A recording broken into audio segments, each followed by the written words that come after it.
जय भगवती। सभी साधकों को बहुत बहुत शुभकामनाएं। और जो नए साधक जुड़ रहे हैं और जो पुराने साधक काम कर रहे हैं अपने स्तर पे, उन सबको शुभकामनाएं हैं। आ, आज हम बटुक भैरव के पर बात करेंगे। ओम रिम बटुक बटुक भैरवाय आपद उद्धारणाय कुरु कुरु। भैरव जी का एक बाल स्वरूप होता है, जिसको बटुक भैरव कहते हैं। वास्तविकता में लोग काल भैरव को ही बटुक भैरव समझते हैं, लेकिन ऐसा नहीं है। बटुक भैरव एक अलग ऊर्जा है और संपूर्ण सात्विक है। कहीं कहीं पर बटुक भैरव भगवती की साधक उसको पूजा करते हैं तो अपनी रक्षा के लिए करते हैं। तो रक्षा के लिए वो बटुक साधना करते हैं, उसमें कोई ये विषय नहीं, लेकिन उन बटुक भैरव को कोई भी तामसिक वस्तुएं नहीं लगती। जैन आगम एवं बौद्ध आगम में भी बटुक भैरव जी का स्थान है। अ, गुजरात में घंटाकर्ण महावीर करके बोला गया है, वास्तविकता में वह बटुक भैरव का ही स्वरूप है। अब ये बटुक भैरव की साधना करने वाले जो होते हैं वह बड़े बहुत से जैनाचार्य भी हैं, और हमने एक बहुत अच्छे जैनाचार्य से मिला हूँ जो स्थानकवासी यानी अर्थात मंदिर की उपासना नहीं करना, ऐसा उनका संप्रदाय का नियम है। फिर भी उन्होंने बटुक भैरव जी का गुजरात के कच्छ में बहुत बढ़िया मंदिर बनाया है, और वह वर्षों से साधना कर रहे हैं। उनके गुरु द्वारा उनको वो साधना प्राप्त है, और वह स्वयं सिद्ध पुरुष भी है। और बटुक भैरव जी की साधना जो है वह प्रातः काल करने का नियम है, या सायं काल अर्थात शाम के समय में करने का नियम। बटुक भैरव को प्रसादी में बूंदी का लड्डू लगता है, या गेहूं का चोकर प्रसाद में लगता है। और बटुक भैरव की साधना करने वाले को नारंगी रंग के कपड़े पहनने चाहिए या पीले रंग के कपड़े पहनने चाहिए।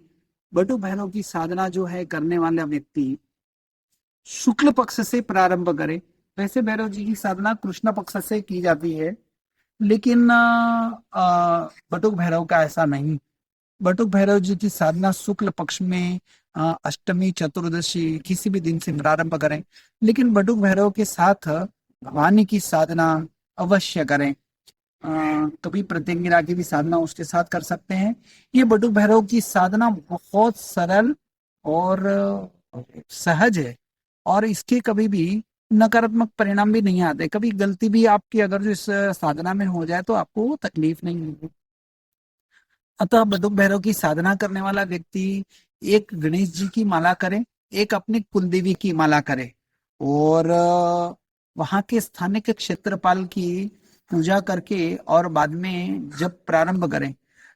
और बटुक भैरव जी को सबसे प्रिय है 5 प्रकार के आटे, इसमें गेहूं और मूंग और चावल, उड़ीद, और उसमें काले तिल मिला के दूध के साथ उसके दिए बनाएं, और वह दिया जलाएं, 5 दिया जलाएं, और भोग रखें, पानी का कलश रखें, और पीला वस्त्र, पीला आसन, और हल्दी की माला या अन्य पीले की माला लें तब भी चलेगा। तो इस तरह की माला से मंत्र जप करें, 100 दिन का नियम धारण करें। 100 दिन तक जो है ब्रह्मचर्य का पालन करते हुए जमीन पर सोएं, काला वस्त्र ना पहने, चर्बी वाला साबुन शरीर पे न लगाएं, कोई भी गलत पदार्थ खाएं पिए नहीं। इस तरह से 100 दिन बटुक भैरव की साधना करने पे आपको उसका फल प्राप्त होगा।